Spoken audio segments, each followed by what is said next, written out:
네가 지금 이 문제를 스스로 풀었다고. 분명 문제가 유출됐거나 미리 수를 써서 문제를 푼 거 아니야? 미국의 하버드 대학교에서 한 학생이 화가 난 표정으로 이야기를 하고 있습니다. 그러자 문제를 풀어낸 학생은 그 학생에게 충격적인 이야기를 하고 교수와 주변 학생들은 믿을 수 없다는 표정을 짓고 있습니다. 도대체 미국의 하버드 대학교 강의실에서는 어떤 일이 일어난 걸까요?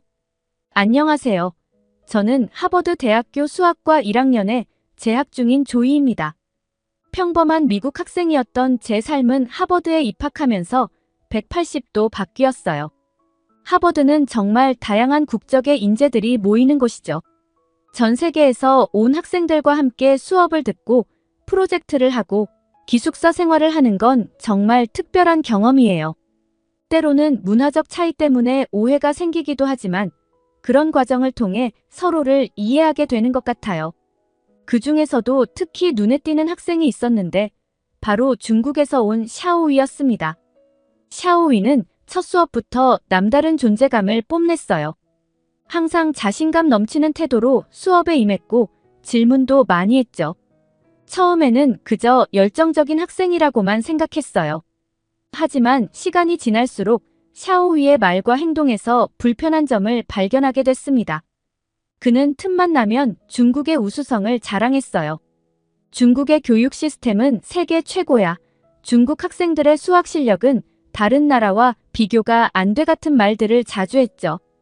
특히 아시아 국가 중에서도 한국을 무시하는 발언을 종종 했어요. 한국인들은 중국인들을 절대 이길 수 없어. 한국보다 중국에 우수한 인재들이 많아 같은 말들이었죠. 처음에는 그저 개인적인 의견이려니 했지만 점점 그의 말에서 악의가 느껴졌어요.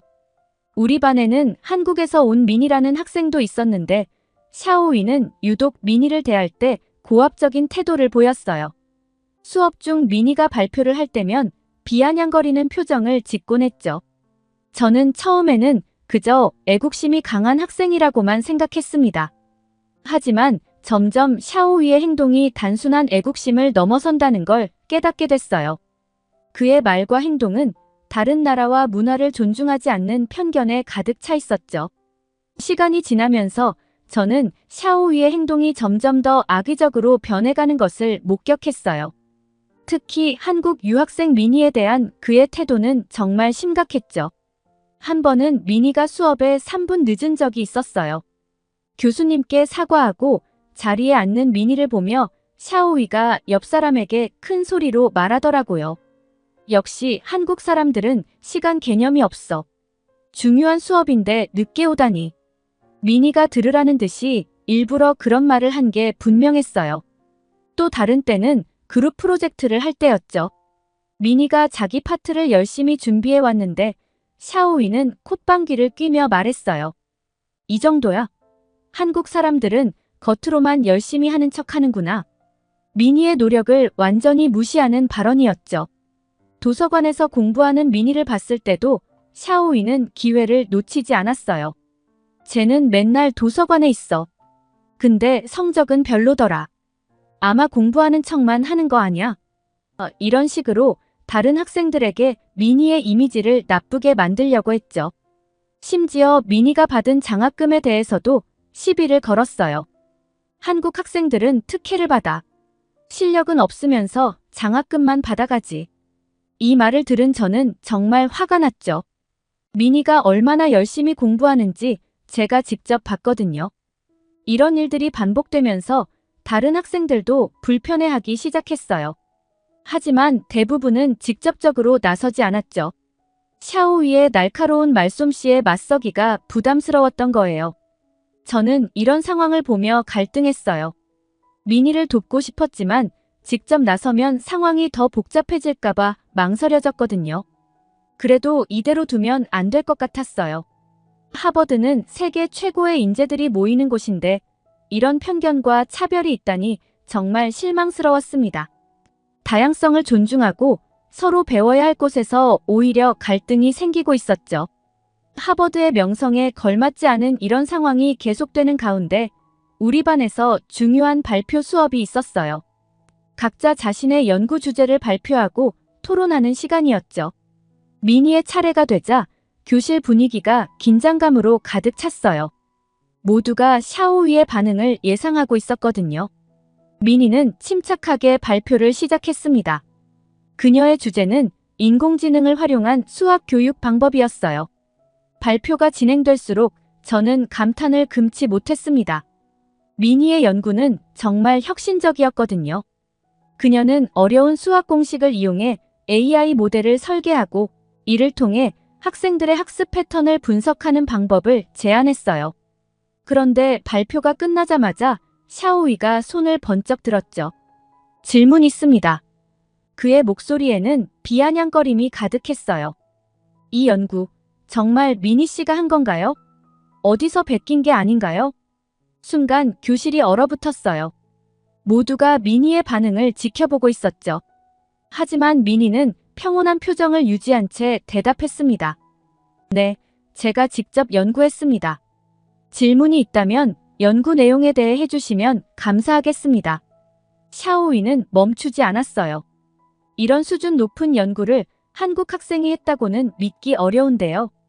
다른 곳에서 베낀 내용들 아닌가요? 이번에도 미니는 차분하게 대응했습니다. 연구 과정에 대해 궁금하시다면 제 노트를 보여드릴 수 있습니다. 제가 어떻게 이 결론에 도달했는지 모두 기록되어 있어요. 샤오위의 도발에도 불구하고 미니는 끝까지 침착함을 잃지 않았어요. 오히려 그녀의 태도에 다른 학생들이 감명을 받은 것 같았죠. 그때 뜻밖의 일이 벌어졌어요. 평소 조용하던 에밀리가 손을 들고 일어난 거예요. 저는 미니의 연구에 대해 질문이 있습니다. AI 모델의 학습 알고리즘에 대해 좀 더 자세히 설명해 주실 수 있나요? 미니는 미소를 지으며 에밀리의 질문에 상세히 답변했어요. 그녀의 설명을 들으며 교실의 분위기가 서서히 바뀌어 갔습니다. 학생들은 진지하게 경청했고 몇몇은 열심히 노트를 적기 시작했죠. 발표가 끝나고 쉬는 시간, 여러 학생들이 미니에게 다가와 질문을 했어요. 심지어 교수님께서도 미니의 연구에 큰 관심을 보이셨죠. 매우 흥미로운 주제였어요. 다음 주에 제 연구실로 한번 오세요. 이야기를 더 나눠보고 싶네요. 이 모든 광경을 지켜보며 저는 많은 생각이 들었어요. 미니의 실력과 인내심, 그리고 다른 학생들의 변화하는 태도, 하버드의 진정한 모습은 이런 게 아닐까 싶었죠. 하지만 한편으로는 샤오위의 행동이 계속 마음에 걸렸어요. 그의 편견과 적대적인 태도가 쉽게 바뀔 것 같지는 않아 보였거든요. 이 상황이 앞으로 어떻게 전개될지, 그리고 제가 무엇을 할 수 있을지 고민이 깊어졌습니다. 발표 수업 이후로 샤오위의 태도는 더욱 공격적으로 변했어요. 마치 미니에 대한 열등감이 커진 것처럼 보였죠. 그러던 중 중간고사 기간이 다가왔습니다. 모두가 시험 준비에 열중하는 동안 샤오위는 여전히 틈만 나면 중국의 우수성을 강조했어요.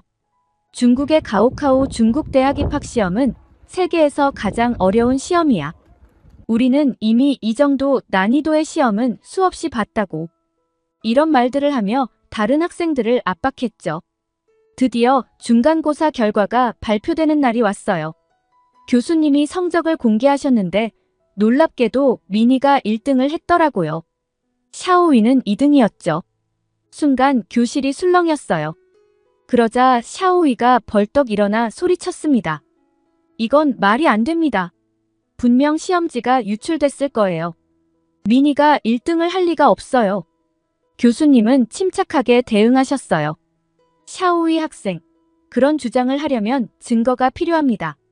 미니 학생은 정정당당하게 시험을 치렀어요. 하지만 샤오위는 멈추지 않았어요. 교수님, 생각해보세요. 어렸을 때부터 받은 교육 수준이 다릅니다. 한국은 중국을 따라올 수 없어요. 아이비리그에 진학하는 학생 수도 중국이 항상 앞서고 있다고요. 교수님은 한숨을 쉬셨어요. 샤오위, 그건 단순히 인구 차이 때문일 수도 있어요. 개인의 능력을 국가 단위로 일반화하는 건 위험합니다. 그러자 샤오위가 더 흥분해서 말했어요. 아닙니다. 중국의 교육 시스템은 세계 최고예요. 우리는 5,000년의 역사를 가진 문명 국가입니다. 공자님의 가르침을 바탕으로 한 우리의 교육은 그 어떤 나라도 따라올 수 없어요. 이 말에 몇몇 학생들이 불편한 기색을 보였어요. 한 학생이 조심스럽게 말했죠. 하지만 샤오위, 그건 너무 주관적인 견해 아닐까? 각 나라마다 장단점이 있지 않을까? 샤오위는 그 학생을 노려보며 말했어요. 넌 모르는 거야. 중국의 과학기술 발전 속도를 봐.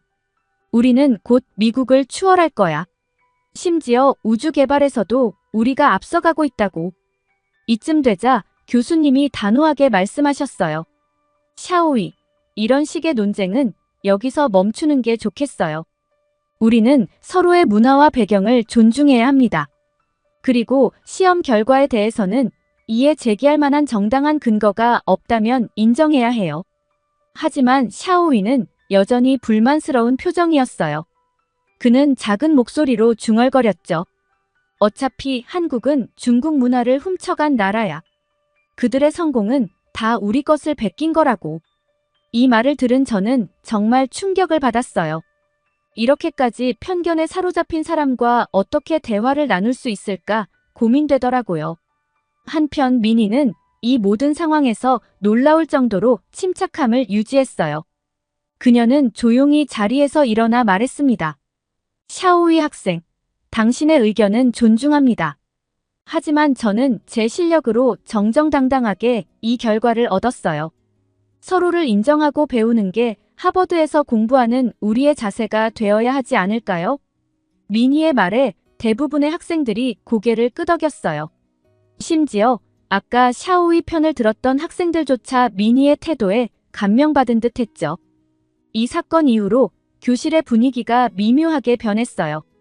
샤오위를 향한 시선이 차가워졌고 반대로 민희에 대한 관심과 존경심은 커져갔죠. 그러던 중 교수님은 샤오위에게 평소와는 다른 진지한 목소리로 이야기했습니다. 교수님은 무언가를 검색하고 프로젝터를 켜시며 말씀을 이어가셨어요. 먼저 샤오위 학생이 언급한 내용부터 살펴보죠. 중국 학생들이 미국 대학, 특히 아이비리그에 많이 오는 것은 사실입니다. 하지만 그 이유를 좀 더 객관적으로 들여다볼 필요가 있어요. 화면에는 각국의 유학생 통계가 나타났어요. 교수님은 계속해서 설명하셨죠. 보시다시피 중국의 유학생 수가 압도적으로 많습니다.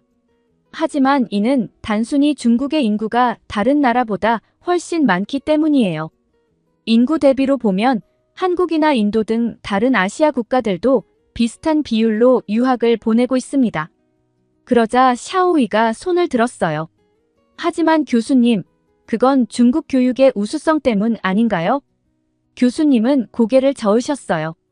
그렇게 단순화할 수는 없어요. 중국의 급속한 경제 성장으로 해외 고급 교육에 대한 수요가 크게 늘어난 것이 주된 이유입니다. 반면 한국이나 일본 같은 나라들은 자국 내 교육 시스템이 이미 충분히 발달해 있어 해외 유학의 필요성이 상대적으로 적죠. 이어서 교수님은 각국의 교육 시스템에 대한 슬라이드를 보여주셨어요. 각 나라마다 교육 방식과 철학이 다릅니다. 하지만 최근 연구 결과를 보면 한국의 대학 시스템이 여러 면에서 중국의 시스템보다 우수한 점이 많다는 것을 알 수 있어요. 교수님은 화면을 넘기며 계속 설명하셨죠. 예를 들어 한국의 대학들은 학문의 자유와 창의적 사고를 중요시합니다. 서울대학교, 카이스트, 포항공대 같은 대학들은 학생들의 자율적인 연구 활동을 적극 장려하고 있어요. 반면 중국의 많은 대학들은 정부의 통제를 받아 연구 주제나 방법론에 제한이 있는 경우가 많습니다.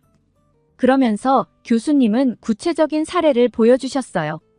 베이징 대학이나 칭화대학 같은 중국의 명문 대학들도 쌍인류 정책이라는 정부 주도의 대학 발전 계획에 따라 움직이고 있어요. 이 정책은 대학의 연구 방향을 국가 전략과 일치시키려는 의도가 강합니다.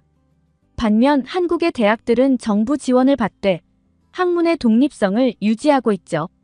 국제학술지 논문 발표 건수를 보면 더 명확해집니다. 2015년부터 2020년까지의 데이터를 보면 한국의 대학들이 인구 대비 훨씬 더 많은 논문을 발표하고 있어요. 특히 피인용 지수가 높은 우수 논문의 비율이 한국이 중국을 크게 앞서고 있습니다. 글로벌 기업 취업률을 보면 한국 대학 졸업생들의 성과가 두드러집니다. 삼성, LG, 현대 같은 한국 기업들이 세계 시장에서 선전하면서 한국 대학 졸업생들의 가치가 높아졌어요. 반면 중국 대학 졸업생들은 언어 장벽과 문화적 차이로 인해 글로벌 시장 진출에 어려움을 겪는 경우가 많습니다. 가장 중요한 것은 학문의 자유예요. 한국의 대학들은 정치적, 이념적 제약 없이 다양한 주제에 대해 자유롭게 연구하고 토론할 수 있는 환경을 제공합니다. 하지만 중국의 경우 특정 주제들은 여전히 터부시되고 있어요. 이는 학문 발전에 큰 걸림돌이 될 수 있습니다. 그때 샤오위가 갑자기 손을 들고 말했죠. 교수님, 하지만 중국인의 IQ가 세계에서 가장 높다는 건 잘 알려진 사실 아닌가요? 이건 우리의 우수성을 증명하는 거 아닌가요? 샤오위 학생, 그 주장에 대해 최신 데이터를 한번 살펴볼까요? 스크린에 새로운 슬라이드가 나타났어요. 그것은 세계 각국의 IQ 순위를 보여주는 표였죠. 여러분, 이 데이터는 가장 최근에 업데이트된 세계 IQ 순위입니다. 자세히 보시죠. 보시다시피 한국이 107.54로 1위를 차지하고 있습니다.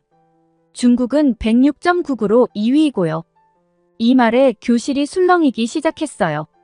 특히 샤오위의 표정이 굳어지는 게 보였죠. 교수님은 계속해서 설명하셨어요. 물론 이 차이가 크진 않습니다. 하지만 샤오위 학생이 주장한 것처럼 중국이 단연 1위가 아니라는 점은 분명해요. 게다가 참가자 수를 보세요. 한국은 훨씬 적은 인구로 이 결과를 냈습니다. 하지만 여러분, IQ만으로 한국가나 개인의 능력을 판단하는 건 매우 위험합니다. IQ는 지능의 한 측면일 뿐이에요. 창의성, 감성지능, 사회성 등 다른 많은 요소들도 중요하죠. IQ 논쟁 이후 교실의 분위기는 더욱 팽팽해졌어요. 샤오위는 여전히 불만스러운 표정을 감추지 못했고 다른 학생들은 이 상황이 어떻게 마무리될지 궁금해하는 눈치였죠. 그때 교수님이 갑자기 일어나셨어요. 자, 여러분. 이제 이론적인 논쟁은 그만하고 실제 실력을 한번 겨뤄볼까요? 교실이 순식간에 조용해졌어요. 교수님은 칠판으로 걸어가 분필을 들고 무언가를 적기 시작하셨죠. 이건 대학원 수준의 고급 수학 문제입니다. 풀 수 있는 사람이 있을까요? 칠판에 적힌 문제를 보자 학생들 사이에서 탄식이 흘러나왔어요. 복잡한 미분방 정식과 행렬식이 뒤섞인 문제였죠. 교수님이 말씀하셨어요. 미니와 샤오위 두 분이 나와서 이 문제를 풀어보세요. 다른 학생들 중에서도 도전하고 싶은 사람이 있다면 나오세요. 학생들은 서로가 서로에게 무언가를 말하고 잠시 침묵이 흐르더니 결국 미니와 샤오위만이 앞으로 나왔어요. 둘 다 긴장한 표정이었지만 샤오위의 얼굴에는 자신감이 넘쳤죠. 시간은 10분입니다. 시작하세요. 두 사람이 동시에 분필을 들자 교실의 긴장감이 최고조에 달했어요. 샤오위는 빠르게 문제를 풀어나가기 시작했고 미니는 잠시 생각에 잠긴 듯 보였죠. 시간이 흘러갔어요. 5분, 6분, 7분. 샤오위의 칠판은 빠르게 채워져 갔지만 미니는 여전히 천천히 풀어나가고 있었어요. 다른 학생들은 숨죽인 채 두 사람의 움직임을 지켜보고 있었죠. 남은 시간 1분입니다. 교수님의 말씀에 교실의 긴장감이 더욱 고조됐어요. 샤오위는 마지막 계산을 하고 있었고 미니는 갑자기 속도를 내기 시작했죠. 카운트다운이 시작되자 두 사람 모두 필사적으로 마지막 답을 적어 내려갔어요. 3, 2, 1. 그만. 동시에 두 사람이 분필을 내려놓았어요. 숨가쁜 10분이 지나고 이제 결과를 기다리는 시간이 왔죠. 칠판을 바라보니 미니와 샤오위는 정답과 풀이를 전부 다르게 도출해냈습니다. 교수님이 두 사람의 풀이를 자세히 살펴보셨어요. 모두가 숨을 죽이고 교수님의 입술만 쳐다보고 있었죠. 재미있군요. 두 분 다 정말 훌륭한 접근법을 보여주셨어요. 하지만 이 문제의 정답자는 한 명입니다. 그러자 샤오위는 자신만만한 표정을 지으며 미소를 짓고 있었어요. 반면에 미니의 표정 변화는 없었고 살짝 불안한 듯한 미소를 띠고 있었어요. 이를 바라보던 학생들도 샤오위가 정답을 맞췄을 거라 생각했죠. 잠시 침묵이 흐른 뒤 교수님이 입을 여셨어요. 하지만 정확한 답과 완벽한 풀이 과정을 보여준 사람은 바로 미니 학생입니다. 순간 교실이 술렁이기 시작했어요. 샤오위의 얼굴이 창백해졌고 미니는 여전히 차분한 표정을 유지하고 있었죠. 교수님이 계속해서 설명하셨어요. 미니 학생은 처음에는 천천히 시작했지만 문제의 본질을 정확히 파악하고 가장 효율적인 해법을 찾아냈습니다. 이어서 교수님은 미니에게 물으셨어요. 미니 학생, 이런 고난도의 문제를 어떻게 해결할 수 있었나요? 미니가 대답했어요. 사실 이 문제와 비슷한 유형을 한국에서 공부할 때 접한 적이 있어요. 하지만 당시에는 완벽히 이해하지 못했죠. 하버드에 와서 더 깊이 공부하면서 그때의 경험을 새롭게 적용할 수 있었습니다. 교수님이 고개를 끄덕이셨어요. 바로 그겁니다. 우리가 배운 것을 새로운 상황에 적용하는 능력, 그것이 바로 진정한 실력이죠. 그 말씀이 끝나자마자 샤오위가 갑자기 흥분하면서 소리를 질렀어요. 그의 얼굴은 붉게 달아올라 있었죠. 이건 말도 안 돼요. 분명 미니가 이 문제를 미리 알고 있었을 거예요. 어떻게 이런 어려운 문제를 저렇게 쉽게 풀 수 있죠? 교실이 순식간에 얼어붙었어요. 모든 시선이 샤오위에게 집중됐죠. 샤오위는 미니를 향해 손가락을 가리키며 말했어요. 너 분명 누군가에게 도움을 받았지? 아니면 교수님께 미리 문제를 받아봤거나. 어떻게 이럴 수가 있어? 미니는 그 자리에 조용히 서 있었어요. 그녀의 표정은 여전히 차분했죠. 샤오위의 거친 말에도 불구하고 미니의 눈에는 동요의 기색이 보이지 않았어요. 미니가 부드럽게 말했어요. 저는 정직하게 문제를 풀었어요. 제 실력으로 해결한 거예요. 당신의 풀이도 훌륭했어요. 다만 접근 방식이 달랐을 뿐이죠. 하지만 샤오위는 들으려 하지 않았어요. 거짓말 마. 너 같은 한국 학생이 어떻게 나보다 잘 풀 수 있어? 중국의 교육 시스템이 세계 최고라고. 넌 분명 부정행위를 한 거야. 미니는 깊은 숨을 들이쉬고 다시 말했어요. 우리는 모두 배우는 과정에 있어요. 서로의 장점을 인정하고 배우는 게 더 중요하지 않을까요? 이건 단순한 경쟁이 아니라 함께 성장하는 기회예요. 샤오위의 얼굴이 더욱 붉어졌어요. 그는 뭔가 더 말하려는 듯 입을 열었다 닫았다 했죠. 하지만 미니의 차분한 태도 앞에서 그의 분노는 점점 수그러드는 것 같았어요. 그때 미니가 조용히 입을 열었어요. 샤오위 씨, 사실 말씀드릴 게 있어요. 교실 전체가 숨을 죽이고 그녀의 말에 귀를 기울였죠.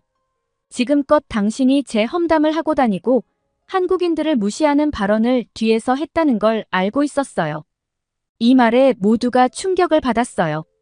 교실이 순식간에 술렁이기 시작했죠. 그러자 다른 학생들도 하나둘씩 입을 열기 시작했어요. 맞아요. 저도 들었어요. 샤오위가 미니를 한국에서 온 촌뜨기라고 부르는걸요. 저는 샤오위가 한국 문화를 비하하는 말을 하는 걸 들었어요. 샤오위는 점점 작아지는 듯 했어요.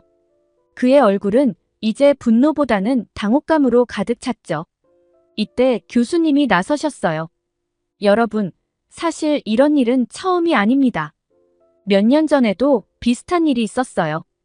그때도 중국 학생이 한국 학생을 싫어하고 험담했죠. 하지만 결국 성적은 한국 학생이 훨씬 좋았어요. 그때도 한국 학생은 항상 침착함과 이성을 잃지 않았습니다. 교수님의 말씀이 끝나자 교실은 깊은 침묵에 빠졌어요. 모두가 이 상황의 무게를 느끼는 듯 했죠.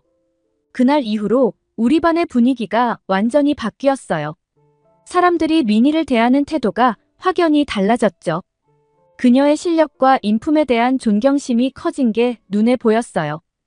반면 샤오위는 더 이상 다른 학생들과 어울리지 못했어요. 그의 주변이 갑자기 차가워진 것 같았죠. 저는 이 모든 상황을 지켜보며 많은 것을 느꼈어요. 처음에는 그저 남의 일이라고 생각했던 이 갈등이 사실은 우리 모두의 문제라는 걸 깨달았죠. 편견과 고정관념이 얼마나 해로운지, 그리고 그것을 극복하는 것이 얼마나 중요한지 뼈저리게 느꼈어요. 미니의 태도에서 진정한 강인함을 배웠어요. 어떤 상황에서도 침착함을 잃지 않고 오히려 상대방을 이해하려 노력하는 모습이 정말 인상 깊었죠. 반면 샤오위의 모습에서는 우리 모두가 가질 수 있는 편견의 위험성을 보았어요. 이 경험은 제게 큰 교훈이 되었어요. 단순히 학문적 지식을 쌓는 것을 넘어 다양성을 존중하고 서로를 이해하는 것이 얼마나 중요한지 깨달았죠. 하버드에서의 이 경험이 제 인생의 전환점이 될 것 같아요. 앞으로 어떤 상황에서든 열린 마음으로 사람들을 대하고 서로의 차이를 인정하며 존중하는 사람이 되고 싶어요. 이것이야말로 진정한 글로벌 리더의 자질이 아닐까요? 이렇게 미국의 명문 하버드 대학교에서 중국 학생이 한국 학생을 무시하는 사연 어떻게 들으셨나요? 사람의 국적 때문에 무조건적으로 싫어하는 중국 학생을 보고 저도 괜시리 화가 나기도 하고 미니 학생의 침착한 태도 앞에서 배울 점이 많다고 생각이 들었습니다. 여러분의 의견은 어떠신가요? 다양한 의견을 댓글을 통해 공유해주세요. 영상 재미있게 시청하셨다면 구독과 좋아요 부탁드립니다. 여러분들은 한국의 경제 성장이 다른 나라의 영향을 받았다고 생각하시나요? 아니면 한국 스스로가 놀라운 발전을 이뤄냈다고 생각하시나요? 어느 대학교 강의 시간에 벌어진 한 사건을 통해 저도 많은 생각을 하게 되었고 이 사연을 읽으면서 저도 화가 정말 많이 났습니다.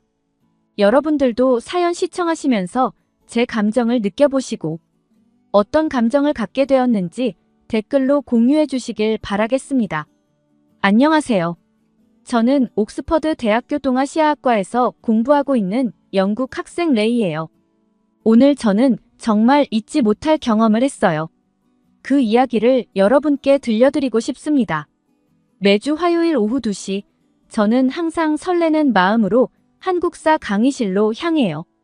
우리 수업의 교수님은 세계적으로 유명한 동양 역사학자이신데 특히 한국 역사에 대한 깊은 이해와 애정으로 유명하시죠. 독일 출신이시지만 한국어도 유창하게 구사하신다고 들었어요.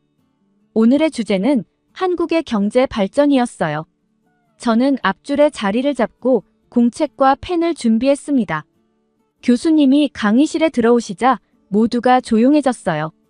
여러분, 오늘은 한국의 놀라운 경제 성장에 대해 이야기해 보겠습니다.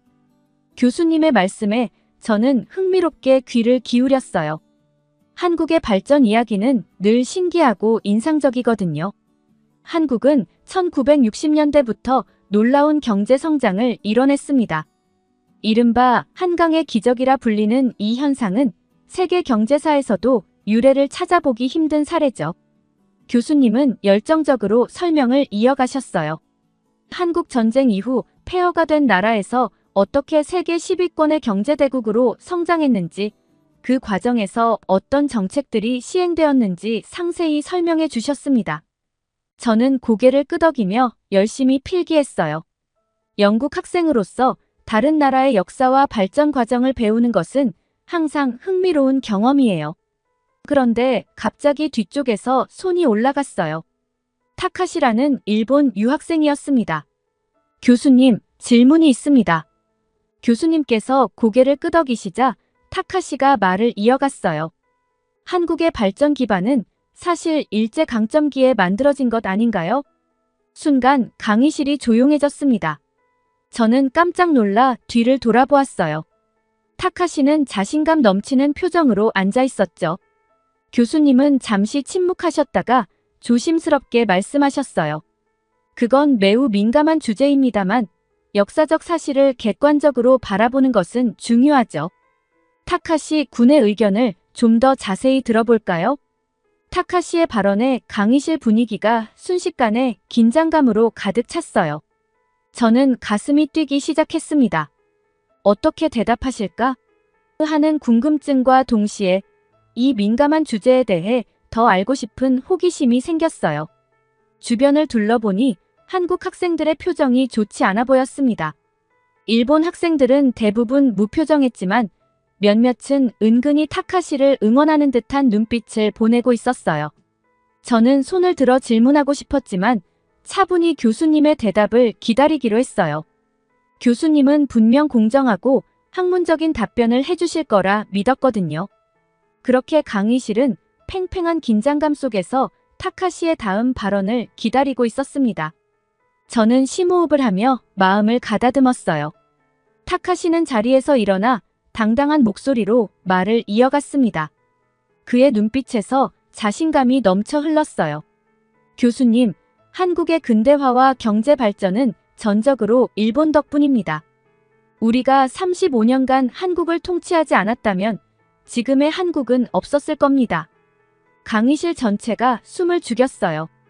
저는 눈을 크게 뜨고 타카시를 바라보았습니다. 그의 발언이 얼마나 충격적인지 느낄 수 있었죠.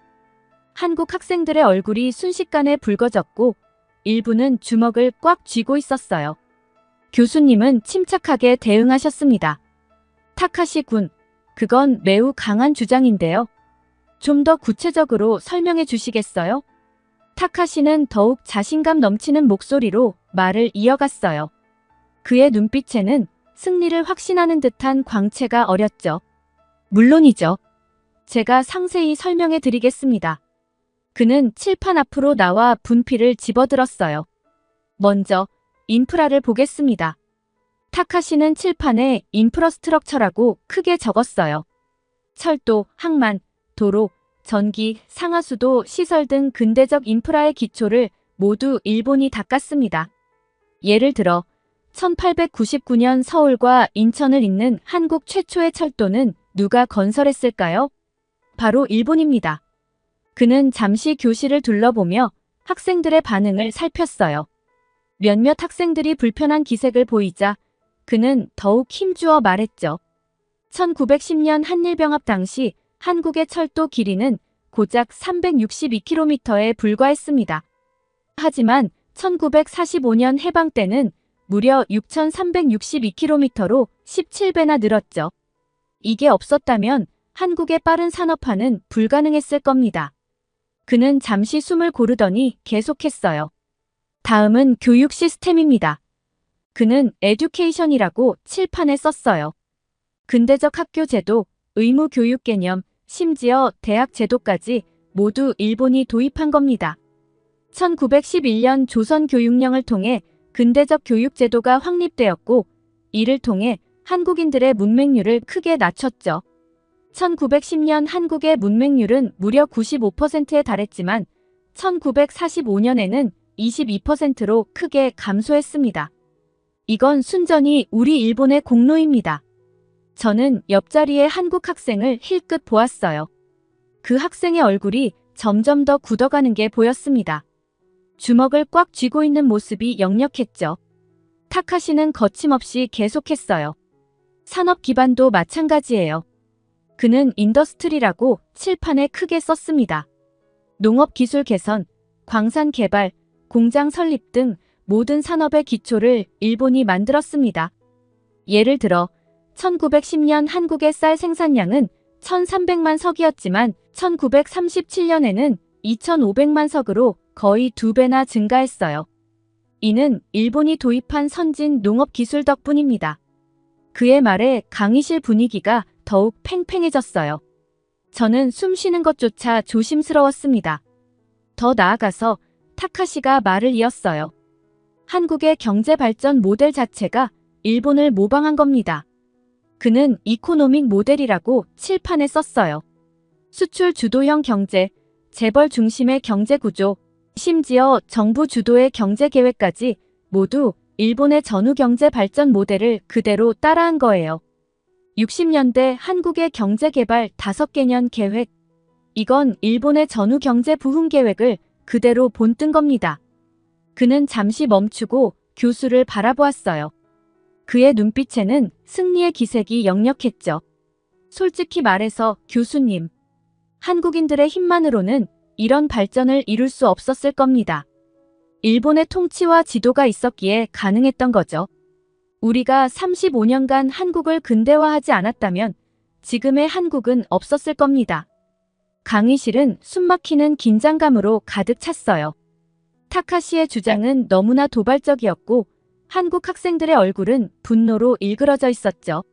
저는 이 상황이 어떻게 전개될지 긴장된 마음으로 지켜보았습니다. 강의실이 술렁이기 시작했어요. 한국 학생들 사이에서 분노의 목소리가 들려왔고 일본 학생들 중 일부는 고개를 끄덕이며 타카시의 말에 동의하는 듯 했습니다. 타카시는 마지막으로 결정타를 날렸어요.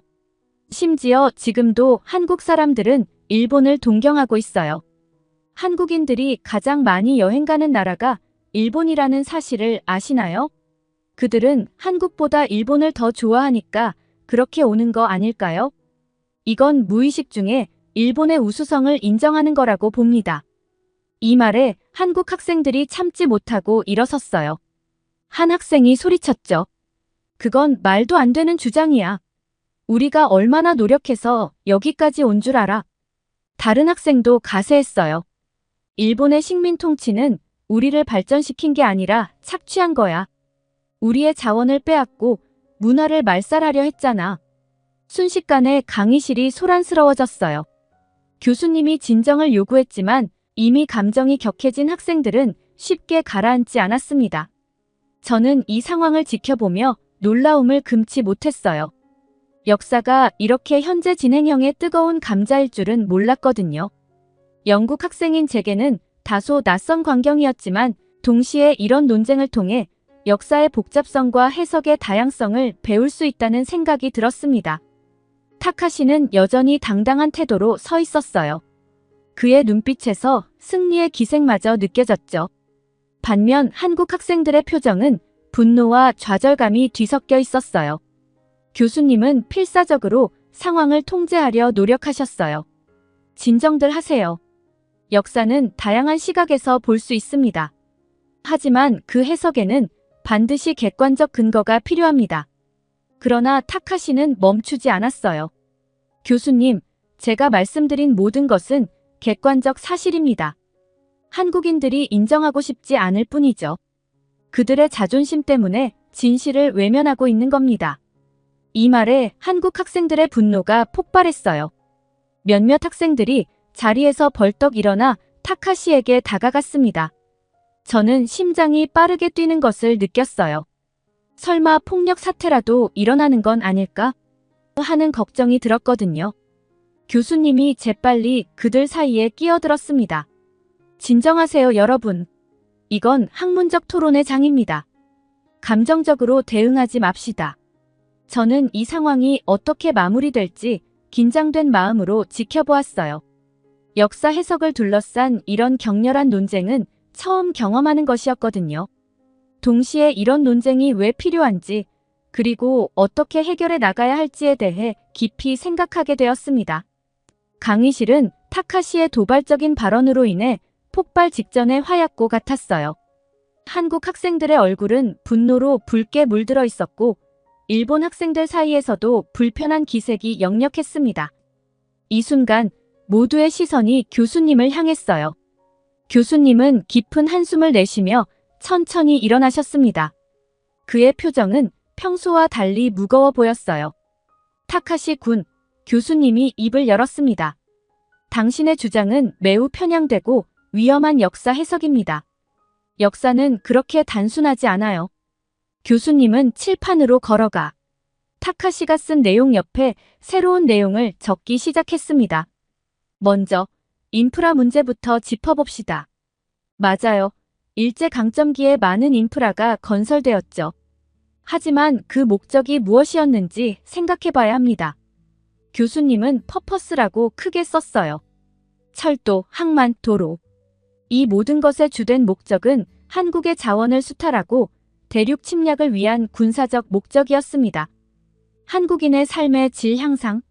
그건 부차적인 것에 불과했죠. 타카시가 반박하려 했지만 교수님은 손을 들어 제지하셨어요. 교육 시스템에 대해 말씀드리죠. 맞아요. 문맹률이 낮아졌습니다. 하지만 어떤 교육이었나요? 교수님은 에듀케이션 컨텐츠라고 썼습니다. 일제는 한국어 교육을 금지하고 일본어로만 수업을 진행했어요. 한국의 역사와 문화는 철저히 무시되었죠. 이건 교육이 아니라 동화 정책이었습니다. 강의실의 분위기가 조금씩 변하기 시작했어요. 한국 학생들의 표정이 조금 펴졌고 다른 학생들도 고개를 끄덕이기 시작했습니다. 산업 발전에 대해서도 말씀드리겠습니다. 쌀 생산량이 늘었다고요? 맞습니다. 하지만 그 쌀은 어디로 갔을까요? 교수님은 라이스 익스포트라고 썼어요. 대부분의 쌀은 일본으로 수출되었습니다. 오히려 한국인의 1인당 쌀 소비량은 줄어들었죠. 1912년 1인당 연간 쌀 소비량은 116kg이었는데 1944년에는 51kg으로 절반 이상 감소했어요. 이게 발전입니까?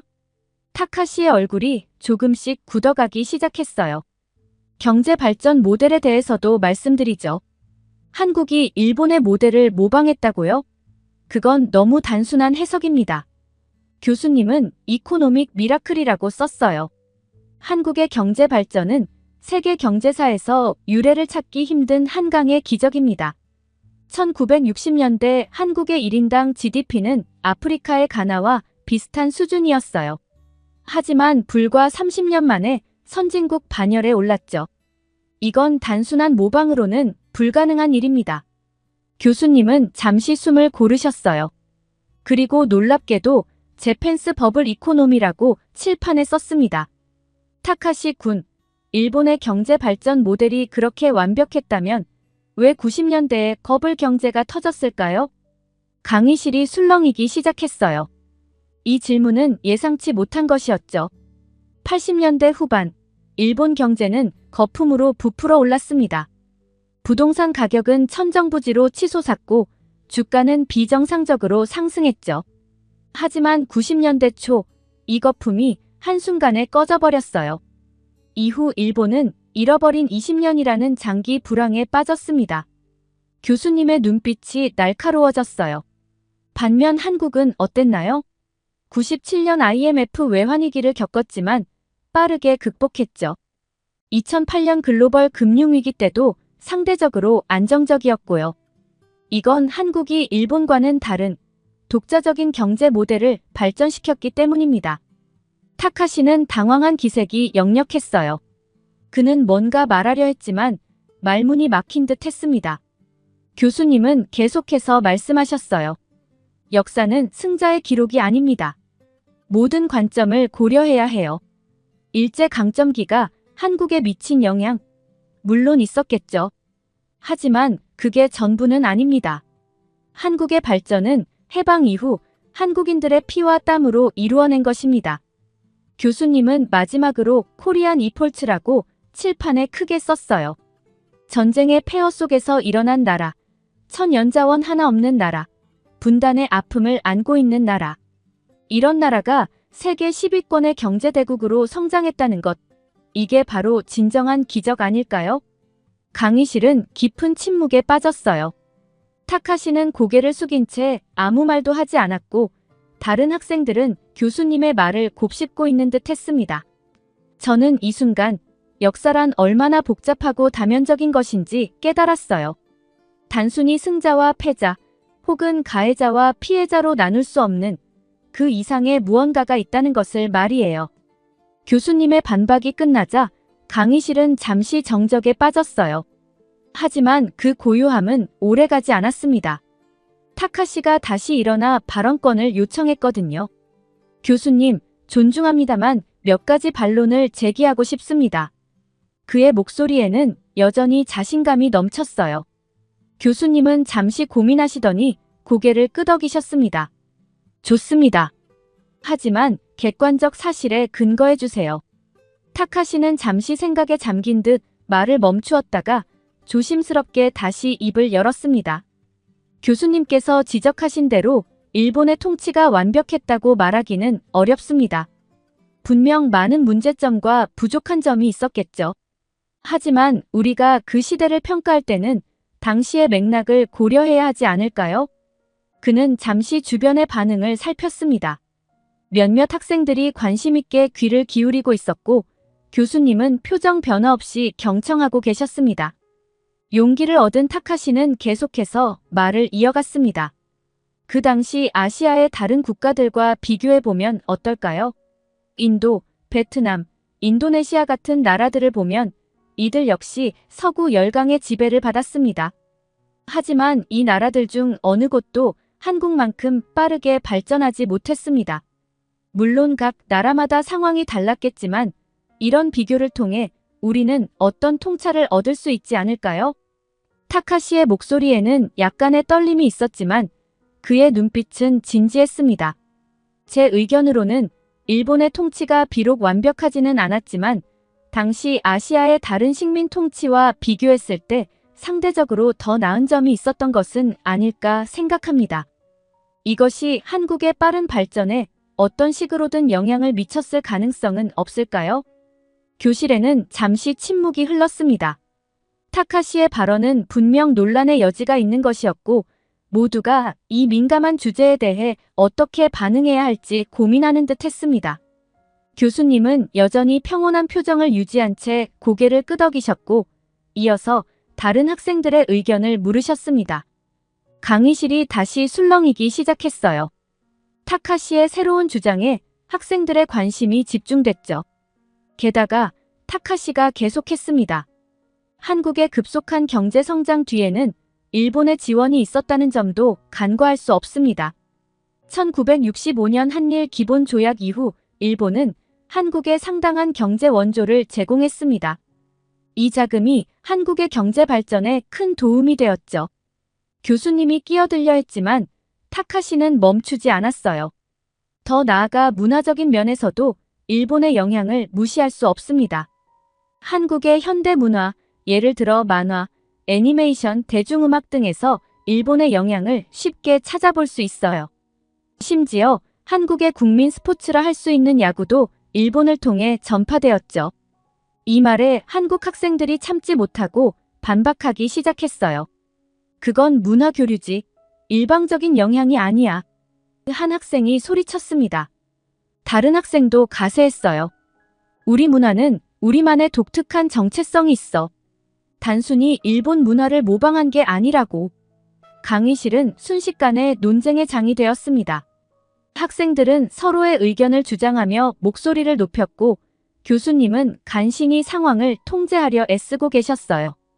강의 시간은 이미 훌쩍 지나 있었지만 아무도 자리를 떠나려 하지 않았어요. 모두가 이 흥미진진한 논쟁의 결말을 보고 싶어 하는 듯 했습니다. 교수님은 잠시 침묵하시더니 날카로운 눈빛으로 타카시를 바라보셨습니다. 타카시 군, 당신의 주장에는 심각한 문제가 있습니다. 교수님의 목소리는 차갑고 단호했어요. 문화적 영향을 이야기하기 전에 우리는 그 영향이 어떤 맥락에서 이루어졌는지 생각해봐야 합니다. 타카시의 얼굴이 굳어지기 시작했습니다. 일본의 식민 지배 기간 동안 한국의 고유 문화는 억압되었고 말살 위기에 처했습니다. 한국어 사용이 금지되었고 한국인들은 이름마저 일본식으로 바꿔야 했죠. 이런 상황에서의 문화 전파를 단순한 영향이라고 할 수 있을까요? 타카시는 말문이 막힌 듯 아무 말도 하지 못했습니다. 더구나 현대 문화에서 보이는 유사성을 일방적인 영향으로 해석하는 것은 매우 위험합니다. 문화는 교류하고 발전하는 것이지 어느 한쪽이 우월해서 다른 쪽에 전파되는 게 아닙니다. 교수님의 날카로운 지적이 계속될수록 타카시의 어깨는 점점 더 축 처져갔어요. 마지막으로 타카시 군. 역사를 공부할 때는 항상 비판적 사고가 필요합니다. 누구의 관점에서 쓰인 역사인지, 어떤 사실이 누락되었는지, 그리고 그 해석이 현재에 어떤 영향을 미치는지 고민해야 합니다. 당신의 주장은 이런 측면에서 매우 편향되어 있어요. 타카시의 얼굴이 창백해졌고 그의 손은 떨리고 있었습니다. 그는 고개를 푹 숙인 채 겨우 말을 이었어요. 저는 그의 목소리가 흔들렸습니다. 갑자기 타카시는 자리에서 일어나 서둘러 강의실을 빠져나갔습니다. 문을 열 때 그의 흐느끼는 소리가 들렸어요. 강의실에 남은 학생들은 서로를 쳐다보며 충격받은 표정을 지었습니다. 방금 전까지 자신만만하게 주장을 펼치던 타카시의 모습이 한순간에 무너져 내린 것을 목격한 충격이 컸던 거죠. 교수님은 깊은 한숨을 내쉬셨어요. 오늘 우리는 중요한 교훈을 배웠습니다. 역사는 단순한 사실의 나열이 아닙니다. 그것은 인간의 존엄성, 정의, 그리고 진실에 관한 이야기입니다. 우리는 항상 이 점을 명심해야 해요. 수업이 끝나고 강의실을 나서는 순간 저는 복잡한 감정에 휩싸였습니다. 진실이 밝혀지는 순간의 강렬함, 그리고 그 진실 앞에서 무너지는 사람의 모습.